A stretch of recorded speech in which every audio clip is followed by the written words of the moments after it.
How to burn belly fat. This fat right here is known as visceral fat. The way that visceral fat surrounds our organs makes it dangerous. And visceral fat is directly related to risk for heart disease, type 2 diabetes, Alzheimer's, and stroke. And in this video, I'm going to show you how to turn off fat storing and switch over to fat burning. I'll also explain why it's extremely common for somebody practicing caloric restriction to still be unable to lose fat. We are all supposed to have something called metabolic flexibility. We're all supposed to be able to burn carbs for energy, and we're also supposed to be able to burn body fat for energy. And insulin is the hormone that allows us to fluidly switch between the two. But many people today have metabolic inflexibility. This means it's almost impossible for them to burn body fat. Metabolic inflexibility comes from a condition where insulin is stuck in high. And when insulin is regularly high, a lot of the food that we eat gets stored as body fat. Here's how to get unstuck and to go from this to this by burning lots of that. And the key is to keep this as low as possible and get it unstuck. When insulin is high, it sends a message to the body to be storing calories as fat. When insulin is low, it's a message to the body to be burning fat. Most of us unintentionally keep our insulin levels, that's the purple line, high all day long. When we eat too frequently,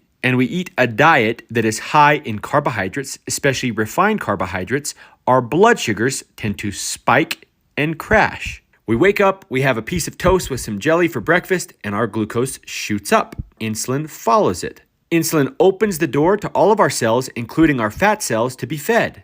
And then our blood sugar crashes, and we feel extremely hungry when our glucose crashes. And so we eat another snack, and again it spikes. We repeat this throughout the day, and our insulin levels remain elevated throughout the day. What is the fastest, safest, easiest, freest way to get insulin levels down here? It's called fasting. With insulin low, our body can get some energy from the food that we eat and some energy from the fat energy we have on our bodies. Despite caloric restriction, sometimes people are not able to lose fat. This is typically because they're spreading their meals throughout the day or eating foods that drive insulin higher, and insulin inhibits lipolysis. That means insulin inhibits the body's ability to burn fat. And if the body's not getting enough food and has no access to the fat, then it has to cut the number of calories it burns. I've done videos on exactly how I was able to follow this protocol and get rid of some of my visceral fat. I've also done videos on how to make fasting much easier if you're prone to snacking. And I've done videos on how to control glucose and insulin spikes even if you love carbs like I do.